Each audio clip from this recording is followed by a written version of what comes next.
Cette vidéo contient des images hyper stylées. Bon, par contre, au départ, il faut lire les scans, quoi. Après, si vous voulez pas vous faire spoiler, hein, moi je dis ça, je dis rien.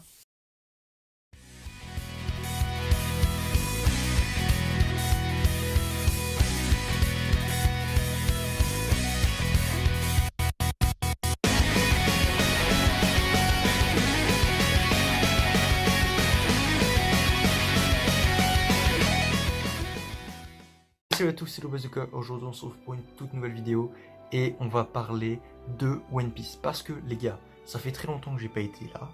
J'ai suivi évidemment One Piece parce que je suis un fan incontesté de One Piece. Si vous me suivez depuis un certain temps, vous le savez. Il s'est passé beaucoup trop de choses, donc on va en parler.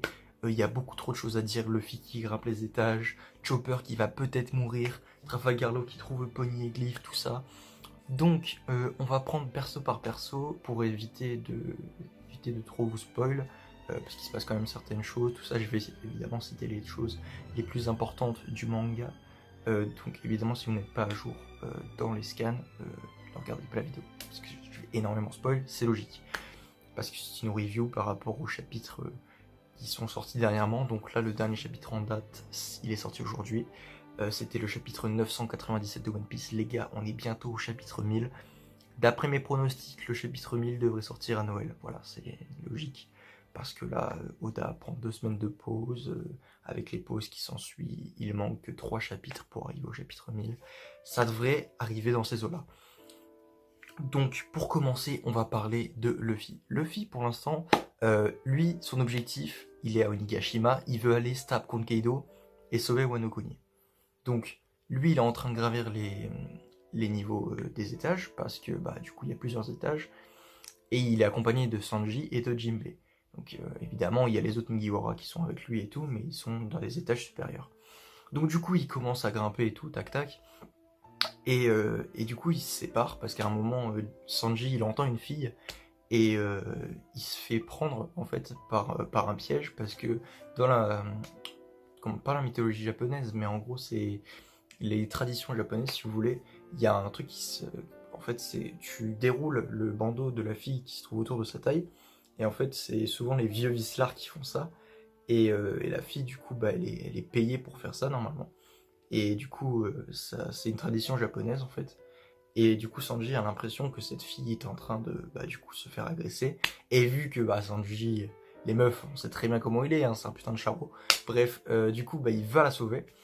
Et du coup, il va se faire capturer par Black Maria. Donc Black Maria, qui est une Tobiropo.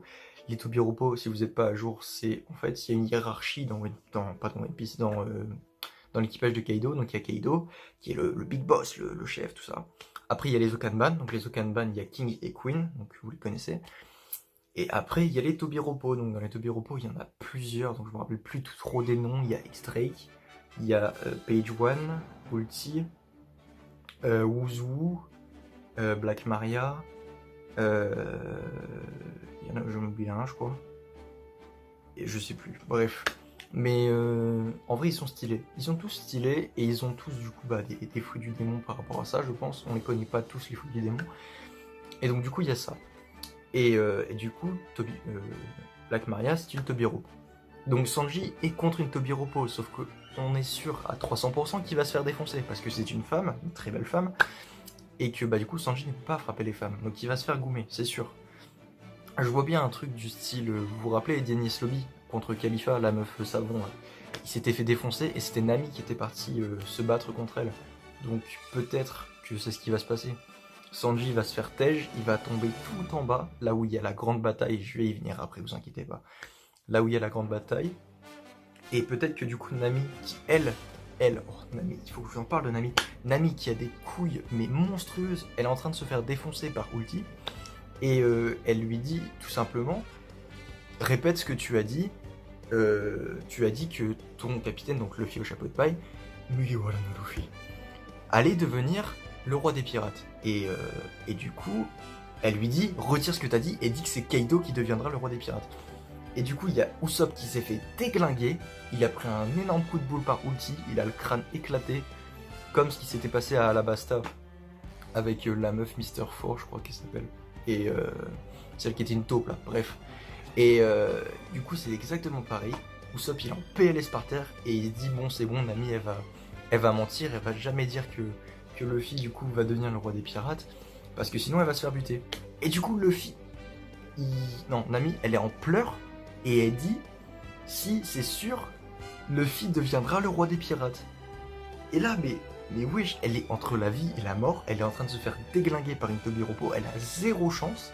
Et elle dit quoi? Elle dit non, t'as tort, voilà c'est pas vrai. Luffy, c'est sûr il deviendra roi des pirates. Si ça c'est pas avoir des couilles de mammouth les gars. Eh, Nami en plus c'est une victime Nami. Nami elle se fait bouillave par tout le monde. Donc c'est un truc de ouf.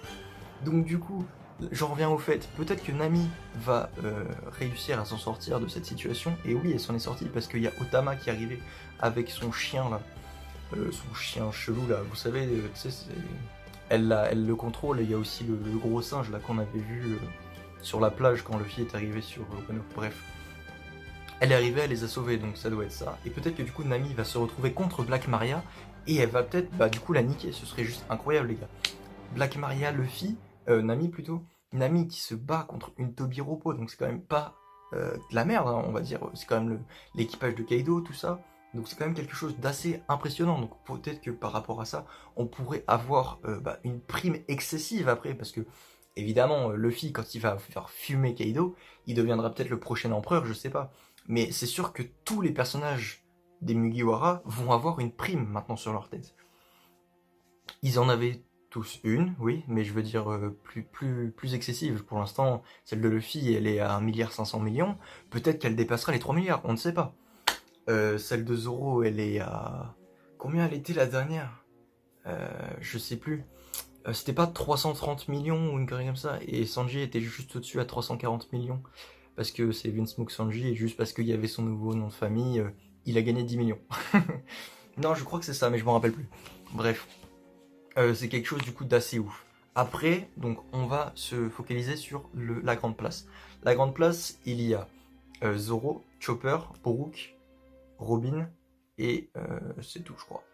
Donc ce qui se passe, c'est que du coup, Queen, avec sa putain de Gatling Gun, a mis des balles pandémie. Donc des balles pandémie, c'est une balle qui en fait, en gros c'est un poison si vous voulez, et ça te gèle la peau. Du coup tout le monde est en train de mourir, allié comme ennemi.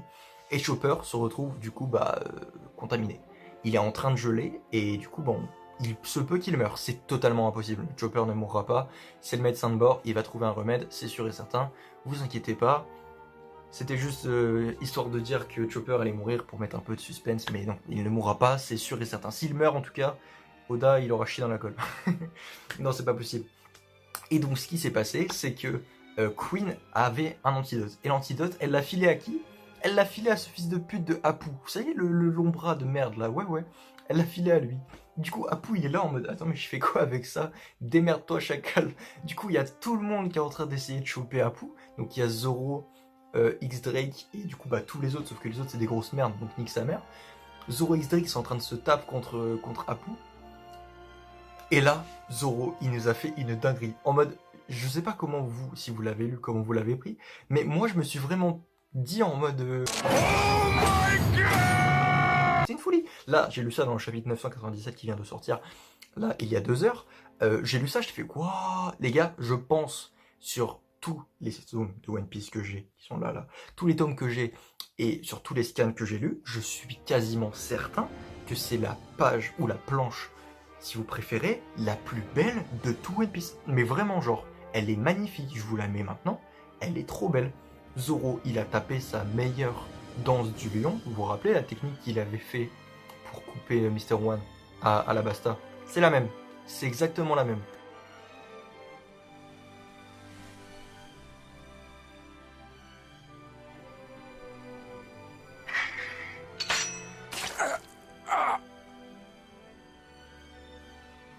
Je te remercie. Et waouh, beaucoup trop chaud. En plus, il a pas dit un mot. Juste, il a coupé Apu, il a rengainé son sabre, il a récupéré l'antidote, il l'a filé à Chopper, il a tapé son meilleur smile et lui a dit tiens Chopper, c'est l'antidote et tout, je te fais confiance, tu vas trouver un remède. Ça fait tellement plaisir. Déjà, Zoro qui sourit, ça n'arrivait plus énormément, on est d'accord. Déjà, ça c'est une dinguerie. juste ça fait plaisir, voilà.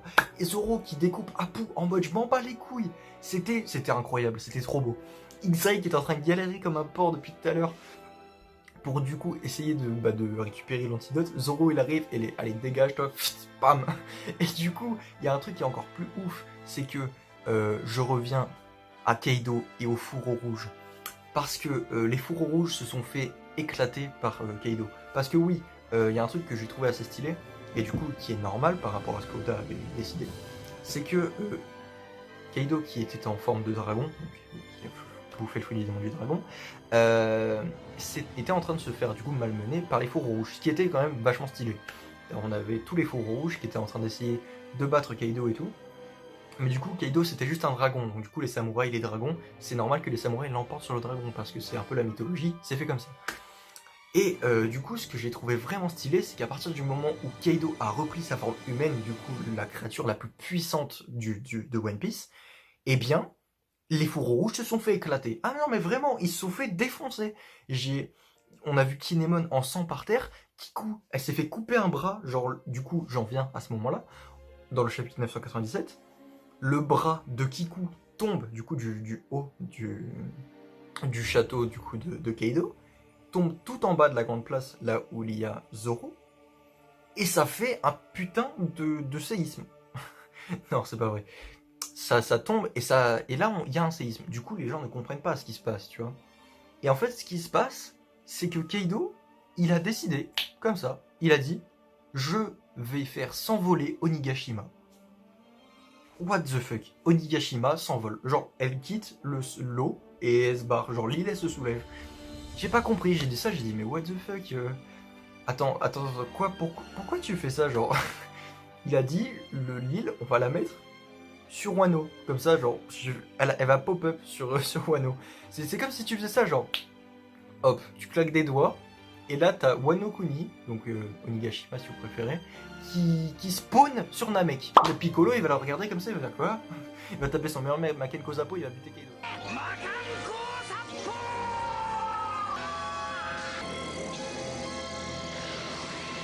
Pas trop loin. Mais en gros, c'est ça, les gars, j'ai pas compris, genre. C'est une folie. Et Kaido, il claque des doigts et Onigashima s'envole. C'est juste une île, hein. Ça ne pèse absolument pas un poids de monstre. Évidemment, tu ne peux pas peser une île, c'est impossible. Mais franchement, c'est une dinguerie. Après, par rapport à ça, j'ai oublié qui comme personnage? J'ai oublié Franky et Robin. Franky et Robin, les gars. Ce qui s'est passé, c'est que Big Mom, elle est arrivée sur Onigashima. Ce qui s'est passé, Big Mom, je le rappelle, hein, est un empereur. Dans les 4 empereurs, il y a Shanks, Barbe Noire, Kaido, et c'est qui le dernier déjà? Oh putain, je suis parti loin moi. Shanks, Barbe Noire, Kaido, Big Mom du coup, oui, tout simplement.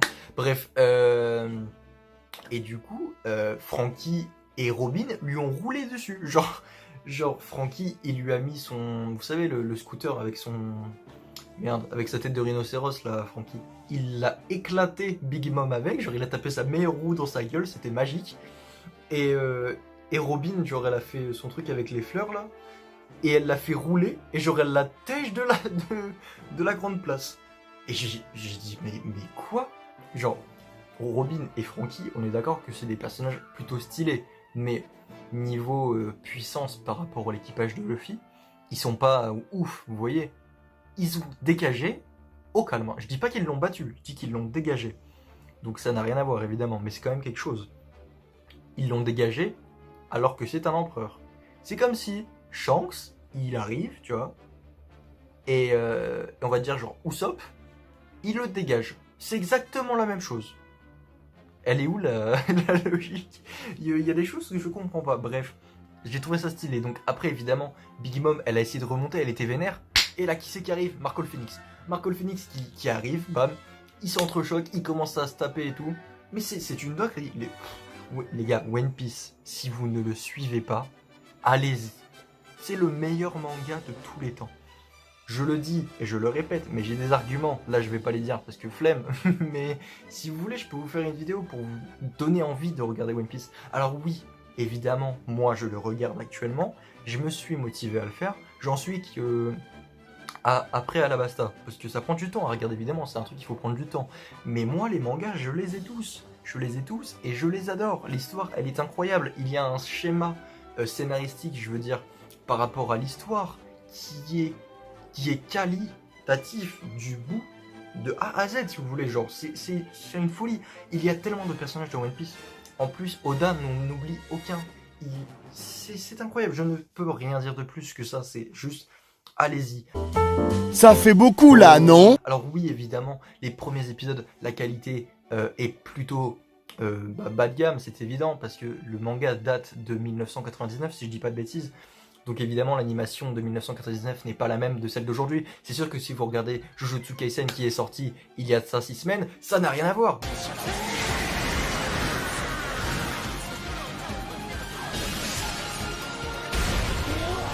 Bien sûr, mais en même temps, les gars, au niveau du scénario, One Piece le mange. Hein. Jujutsu Kaisen à côté, c'est une merde, hein, vous pouvez le dire. Hein. Il y a aucun. Je dis pas que Jujutsu est nul, il est très bon, c'est un très bon manga. Mais One Piece à côté, c'est le Zinedine Zidane, vous voyez. Genre, Jujutsu c'est Griezmann, Zidane c'est One Piece, c'est bon. Et du coup, ça c'est ouf. Et après, j'ai autre chose à dire sur deux autres personnages.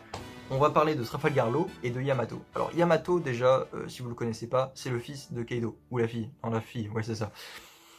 Et du coup c'est assez incroyable, parce que du coup, lui, elle, il est contre Kaido, et du coup il veut juste aider Luffy et Momonosuke, parce que lui, son idéal, c'est Oden Kozuki. Oden Kozuki qui est le père de Momonosuke. Donc du coup il va aider Momonosuke à fuir. Et du coup ce qui se passe, c'est que Franky, il arrive avec son général Franky, et il est en train de se faire poursuivre par Hacha, je crois qu'il s'appelle, c'est les Numbers là. C'est les gros géants, les expérimentations foireuses de Punk Hazard. Bref. Et du coup, il est en train d'essayer de les aider. Et en fait, ce qui se passe, c'est que Yamato a fait quelque chose. Mais quand c'est pas quelque chose de genre rien du tout. Peut-être, je dis bien peut-être, qu'elle aurait un fruit du démon. Alors, c'est une théorie qui tourne autour des réseaux comme ça depuis un certain temps. Mais j'y crois fortement, c'est même sûr quasiment. Par contre, pour vous dire le fruit du démon, j'en ai aucune idée. Ce serait trop compliqué. La seule image qu'on ait eue, c'est ça. Cette image-là, on voit des dents. Des dents, ça peut être n'importe quoi, frère, ça peut être n'importe quoi. Alors beaucoup de personnes disent que c'est le tigre blanc. Pourquoi blanc? Je sais pas. Mais pourquoi pas? Ce serait stylé. Mais un truc que je comprends peut-être pas, c'est que le Tobiropo Wuzu, lui, son fruit du démon, d'après ce que je raconte, mes théories et tout ça, ce serait le fruit du démon du tigre à dents de sabre. Parce qu'on est sur des préhistoriques et que tout son équipage est formé de personnages canidés, on va dire. Des chiens, des chats, des conneries comme ça. Des trucs comme ça. Donc je me dis, peut-être que lui, ce serait un tigre à dents de sabre. Donc peut-être un futur fight Yamato, tigre blanc ou tigre tout court, contre tigre à dents de sabre, ça pourrait être un fight incroyable. Franchement les gars, dites-moi ce que vous en pensez. Je pense que ça pourrait être quelque chose de fou. Et dernière chose, on va parler de mon personnage préféré de One Piece, Trafalgar Law. Trafalgar Law qui commence maintenant à s'intéresser à la volonté du Di et au poneglyphe. Il le dit très clairement juste ici, il dit je veux m'intéresser en fait à ce siècle oublié, au poneglyphe, à la volonté du Di. Il dit ça à Corazon qui est mort, qui était son mentor et tout ça. Et du coup je trouve ça super intéressant parce que on a des personnages tels que Luffy qui n'en ont rien à foutre, alors que nous, ça nous intéresse énormément. Enfin, moi, c'est mon cas, vous, je sais pas. Mais tout ce qui est siècle oublié, la volonté du Di, c'est l'une des choses qui nous tient en haleine depuis 23 ans, les gars. 23 ans de One Piece. Bien évidemment, j'ai pas 23 ans, mais moi, ça fait 8 ans, je crois, que je lis One Piece. J'en ai 18, donc voilà. Ça fait 8 ans que je suis One Piece, je pense. Et c'est quand même quelque chose qui m'intrigue depuis qu'on en parle, depuis que Robin à Alabasta a parlé du Rio Poneglyph. Moi j'ai envie de savoir ce qui s'est passé pendant le siècle oublié, de connaître la véritable histoire. Tout ça, les gars, juste allez lire One Piece. Si c'est pas déjà fait, allez-y. Et si jamais vous l'avez fait, c'est très bien, continuez. Vous allez voir, ça va être de mieux en mieux. De toute façon, même quand on aura atteint le paroxysme du truc bien, génial, magnifique, tout ce que vous voulez. Oda fera encore mieux. C'est le meilleur mangaka. Donc juste, s'il vous plaît, allez-y. Et après, si vous n'êtes pas d'accord avec moi, on peut débattre dans les commentaires, il n'y a aucun problème. Bon, sur ce, j'espère que vous allez kiffer la vidéo. Si c'est le cas, lâchez le petit pouce bleu, les abonnements, les commentaires. Et allez, sur ce, sayonara.